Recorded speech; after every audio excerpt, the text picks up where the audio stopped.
Excellent! Hey everyone, and welcome to my monthly builds video for April 2016. First off, I am a little under the weather. I have been this week. I don't like to complain about that too much, but just so you know, I am a little bit congested. Also, I know this is the April 2016 builds video, but it's actually still March as of the recording of this. It's March 31st. Tomorrow is April 1st. And just so you guys know right up front, I'm not planning on any April Fool's nonsense this year, so this will be my April video, I guess. Anyway, what this video is all about is that choosing parts for a new PC can be confusing for people, especially if you're a first-time builder. So each month I create a couple computer build parts lists. So these are parts lists. They're based on your votes and your feedback, although I also do build them sometimes. So if you came to this video expecting to see me actually assemble something, I'm not going to be doing that today, but I will direct you over to my builds playlist, which is right here, where I have lots of builds. Even just earlier this month, I built my wife at least the first stage of her new computer. So that's up and ready to go if you guys want to check it out.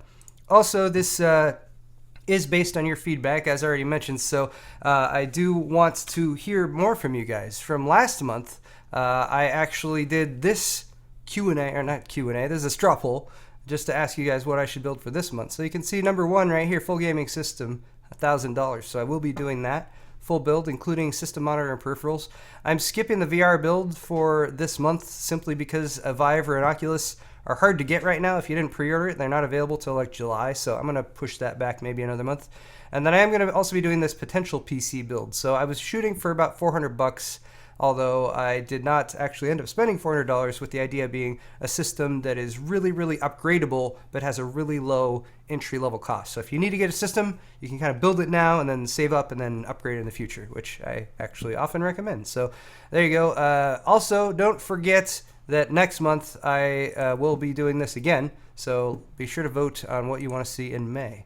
Let me paste this into Twitch chat. Twitch chat is here too, by the way, guys. I originally broadcast this live every month, twitch.tv/paulshardware. I don't really have a set schedule for it, but it's just typically at the end of each month or the beginning of the next month. So just follow my Twitter if you want to find that out. Anyway, here's the options for next month, so check those out and let me know what you think. All right, so let's kick right off into it with April 2016, and this is the $1,000 full gaming setup. That includes the system itself, and usually the builds that I do here only include the system unless otherwise mentioned, and in this case I'm mentioning otherwise. This will include the other stuff. And then also I'm using PC Part Picker to put all my build lists together because I just think it's a great resource for price comparisons, and also it has like filters you can use to make sure everything's compatible and that kind of stuff, compatibility filters. And then of course links to all this stuff, if you're watching on YouTube at least, is going to be down in the description, so go ahead and click on all that good stuff and you will be able to actually go to these pages. All right, build number one again, it's $1,000 full gaming setup. Here are all the parts for it. I went with Skylake because I just feel like it's, you know, the best thing to invest in right now. It's the newest platform. And then here are all the parts on the list. I also included Windows 10 here. I'm going with the kingwin.net version of Windows 10, which originally was about $20, but now the price has gone up to $25 or $28. Also got a monitor and a keyboard mouse combo from Cooler Master down there. So let's start with the CPU, i5 6500, 3.2 gigahertz. There's a 6400 you could get for a little bit cheaper, but this one you can get for about $195 if you buy it straight up from Newegg or something like that. Skylake quad core. This one has a higher clock speed than the 6400. I tried to do some overclocking with these actually almost 2 months ago now. Intel has kind of shut that down, but it's still a good processor. It's still pretty peppy. So if you want to spend about $50 to $60 more, definitely seriously consider a 6600K. You'd have to spend about $50 more for that CPU and about $30 minimum for a decent cooler to go with it, but that would be a pretty nice boost in CPU performance for this, but it would cost more money. For the motherboard, I have this Gigabyte Z170 HD3, which as you can see is available here for as little as $110 with a $10 mail-in rebate from Micro Center.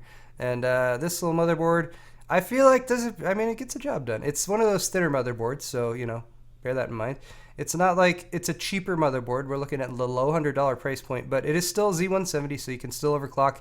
It's even got some cooling on the VRMs, so you can, overclock. It's probably not going to overclock as well as like a $200 board, but you can still get probably 80 to 90% of what you would get with a more expensive board. You got stuff like a couple USB 3.0 front panel headers, and you know, you got some legacy support on there as well. That's typically what you get with these lower end motherboards. But I also like that you have an M.2 slot, because that is a way you can get really fast storage if you want to drop in something like an M.2 SSD in the future. Also, Tom's Hardware recommended. Anyway, let's go on to memory. I have a 2x8 gig kit from G.Skill. This is the G.Skill Aegis 16 gig DDR4 2133. As you can see, fairly simple design, very low profile, black, it'll blend in. You know, I really just use the PC part picker drill down to find an 8 gig 2x8 gig kit. 2133 or 2400. I don't want to spend too much because the memory speed isn't going to affect anything, and I wanted it to look decent. $57 for this kit ain't half bad. ADATA Premier SP550 240 gig SSD. I keep coming back to this drive because it's a very decent performer. It's not by any means the fastest 2.5 inch SSD you can get, but it keeps being like $60 or less. There's a few others in this range that you can get right around $60 for a 240 or 256 gig SSD. I think it's a really nice price to performance. I was even looking at 120 gig SSDs for the second build that I did today, and I don't even feel like those are, like, you got to spend like $40. I'm like, why wouldn't you just spend $20 more and get basically double the capacity? Anyway, for a video card, we have an R9 398 gig. I was trying to wedge a 390X in here, but that really didn't work out. Chose this one from Gigabyte because it's available for about $300. Seriously consider a 390X if you can find one that's on a special. I wasn't able to find any today, but this one's pretty decent. It's got, like, you know, nice cooler from Gigabyte. It's not terribly long. It's even got a backplate on it. Look, pretty nice looking backplate, so it'll look sexy in there. Next up is the case. I went with the Define S with window. This is just a really solid case. I actually haven't built in this specific one, but I built in the Define R5, and Kyle has a build in this. It's just a very nice case for $70, and I feel like, especially for a beginner, you're going to get a better experience with this because there's plenty of room to work with, and it has room for all of your needs in there. And a nice big window so you can kind of see what's inside. For the power supply, this is all right. So the SSD and the power supply from this build are both I used in both builds because I keep using my drill down methods on PC part picker to find the right power supply, and I keep coming back to this one because I'm like, all right, I want something between 500 and 650, 700 watts because that'll accommodate pretty much any graphics card, any single graphics card that's out there. I want it from a reputable vendor. I want 80 plus gold because it's a decent boost in efficiency going to 80 plus gold compared to bronze. And then when you do that and you look at the options, there are several options down here in like the $70-ish range. Actually, you can get this for $50 if you do a mail-in rebate with NCIX right now.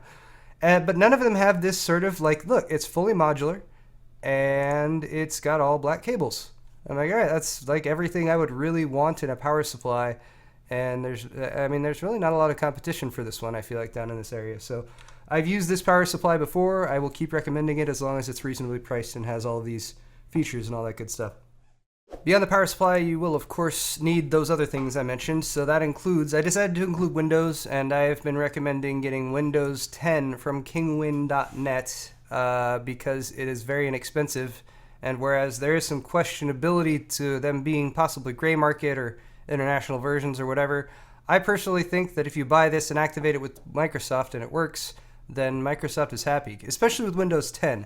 Anyway, the price has gone up since I first started recommending this. It went up by about $10, but you can still get it for $28.59, and I find that is a much more reasonable price to invest for something like Windows 10 that is going to be doing data tracking on you and that kind of thing anyway.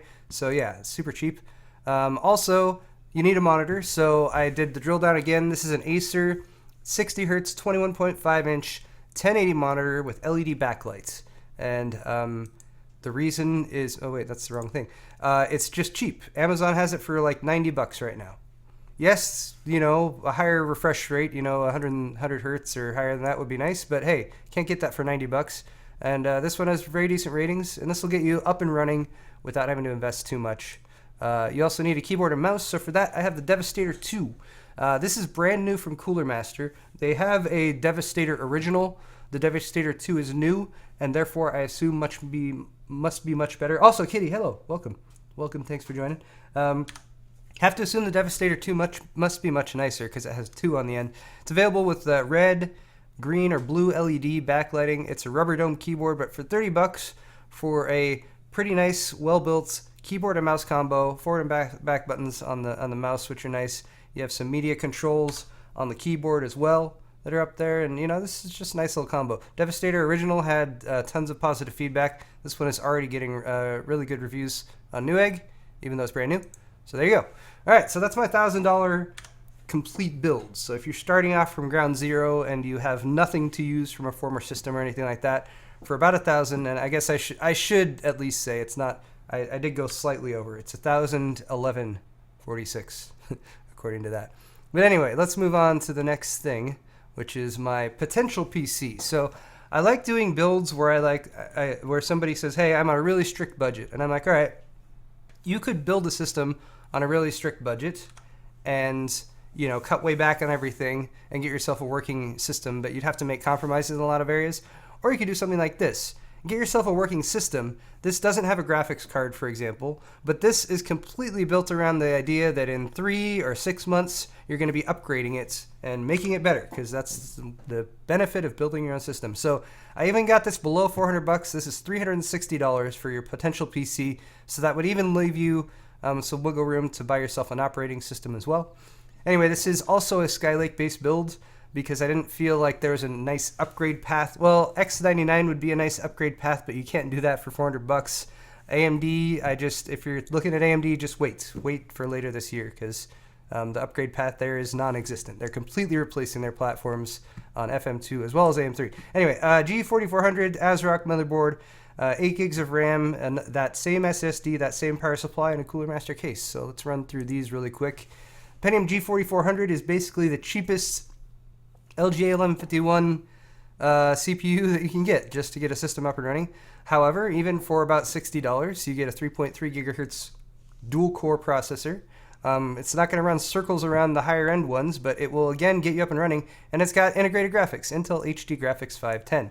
So you'll be able to work your computer. You just won't be able to do a whole lot of gaming right out of the gate. For the motherboard, we have the ASRock Z170M Pro 4S MicroATX. I chose this one as a part that I'm planning to keep in this build. So there's 6 parts in this build. 4 of them I'm intending you to keep. 2 of them, plus sort of a third, I'm intending you to replace or upgrade. This one I wanted you to keep. Even though it's about $100, it still has a pretty nice feature set for a $100 motherboard. It's Z170, of course, so if you upgraded to an overclockable CPU in the future, you could overclock it. It's got some VRM cooling on there, which is nice if you're planning to overclock. It is MicroATX, so you don't have quite as much expansion, but I find, most people go for single card solutions anyway, so you can drop a graphics card or even 2 in here if you so desire in the future. I also like that it has an M.2 port right there in the center, which I don't know how well you can spot that, but there it is. Yeah, M.2, which is right there. You really can't see that very well. Come on. There's the M.2, Ultra M.2 right there, so you can upgrade to a faster SSD or something like that in the future if you want to. And then what else does this have? This has other things. I need to zoom out. Zoom out. SATA connectors, USB. The main thing this is missing, I think, is it only has like 3 fan headers, so you would want to get a fan controller or a fan splitter if you went that route.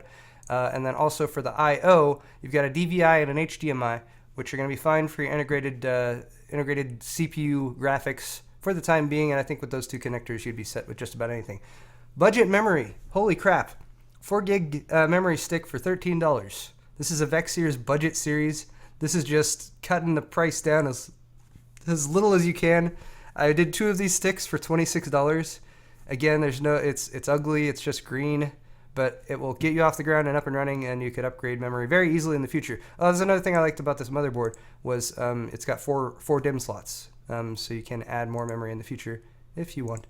Again, that same SSD, I find that an SSD is a vital thing to have right now if you want a fast-feeling computer that's very responsive.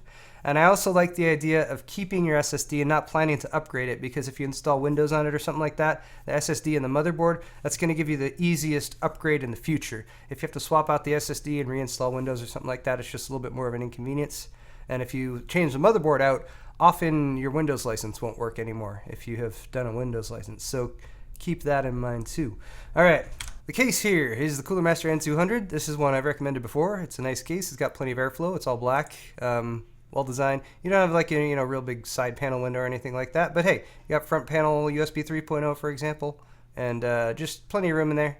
And you can see this case has many reviews over a long period of time, and people like it. Finally, that same power supply as before. EVGA SuperNOVA Next 650 watt, 80 plus gold, because again, all of those reasons I told you guys before are the same reasons that I would choose that now.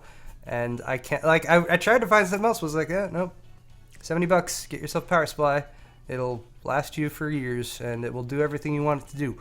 Anyway, though, that is all for this video, guys. I really hope you've enjoyed it. Those are my two builds. Let me know what you think of them down in the comments section down below on YouTube. Also, hit the thumbs up button and leave me a like if you enjoyed the video. You can also check out my store at store.paulshardware.net, where you can pick up mugs and pint glasses and t-shirts. Not this t-shirt, but I have a brand new t-shirt design coming out very soon.